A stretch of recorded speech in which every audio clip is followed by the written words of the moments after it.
राधे कृष्णा दोस्तों, आप सभी को हमारे संस्कारी संध्या चैनल में स्वागत है। चलिए जाने कि 2024 में देवउठनी एकादशी कब है। इसके जुड़ी और जानकारी पाने के लिए वीडियो को पूरा देखें। सनातन धर्म में एकादशी तिथि को माह की सबसे महत्वपूर्ण तिथियों में से एक माना जाता है।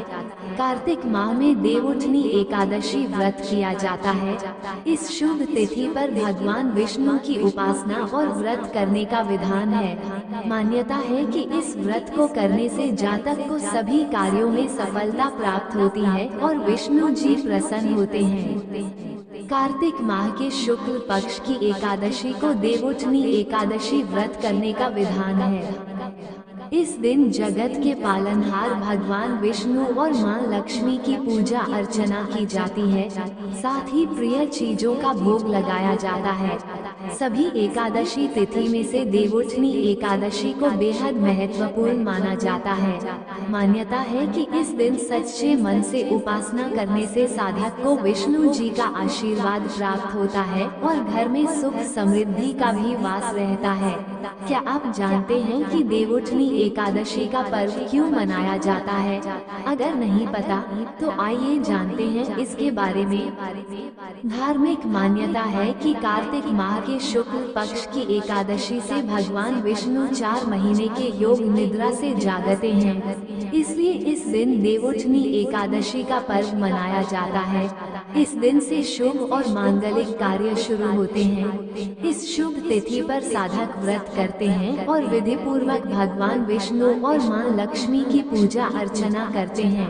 साथ ही विशेष चीजों का दान करते हैं। मान्यता है कि इस एकादशी व्रत को करने से जातक को सभी तरह के पापों से छुटकारा मिलता है। साथ ही शुभ फल की प्राप्ति होती है।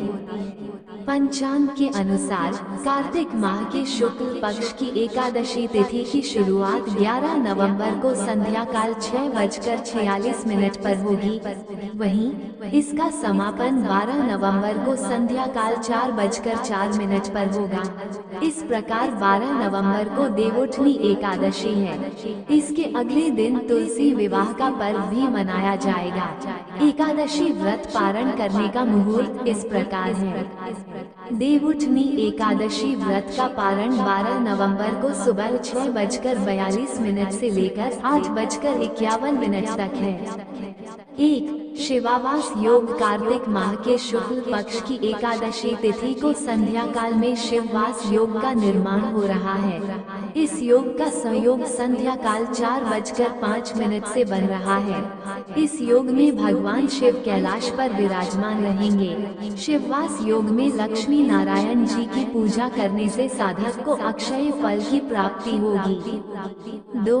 नक्षत्र और करण कार्तिक माह के शुक्ल पक्ष की एकादशी यानी देवउठनी एकादशी को उत्तर भाद्रपद नक्षत्र का संयोग बन रहा है। साथ ही करण का भी निर्माण हो रहा है। ज्योतिष दोनों योग को शुभ मानते हैं। इन योग में लक्ष्मी नारायण जी की पूजा करने से शुभ फल की प्राप्ति होगी।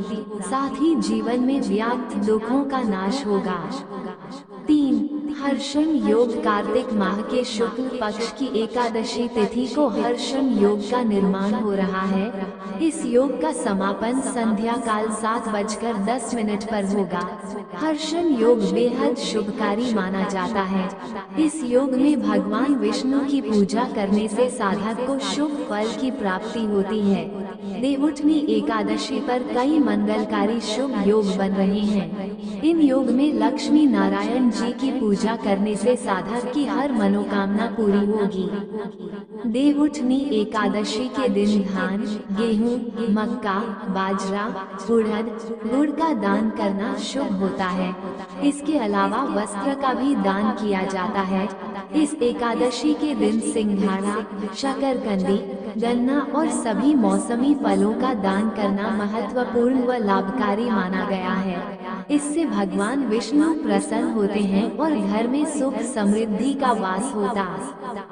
सुबह स्नान करके साफ कपड़े पहने मंदिर को साफ करके भगवान विष्णु और माता लक्ष्मी की पूजा करें। भगवान विष्णु को पंचामृत से स्नान कराएं और पीले फूलों की माला अर्पित करें। हल्दी या गोपी चंदन का तिलक लगाएं, पंजीरी और पंचामृत का भोग लगाएं। तुलसी पत्र शामिल करें, आरती करके पूजा पूरी करें, गरीबों की मदद करें। दान करें। विवाह संबंधी बाधाओं को दूर करने के लिए केसर, केला या हल्दी का दान करें।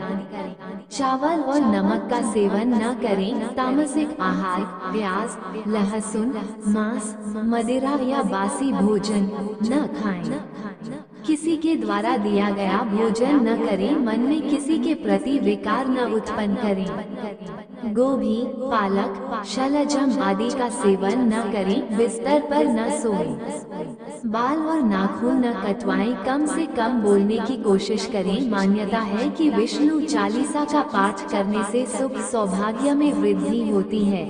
विष्णु चालीसा का पाठ करने से मनोकामनाएं पूरी होती हैं। विष्णु चालीसा का पाठ करने से सभी दुख दर्द दूर होते हैं। विष्णु चालीसा का पाठ करने से व्यापार बढ़ता है और घर में खुशियां आती हैं। अगर वीडियो अच्छा लगे तो चैनल को लाइक, शेयर, सब्सक्राइब और खूब सारा कमेंट कर मित्रों के साथ शेयर कर दीजिएगा। धन्यवाद। राधे राधे राधे।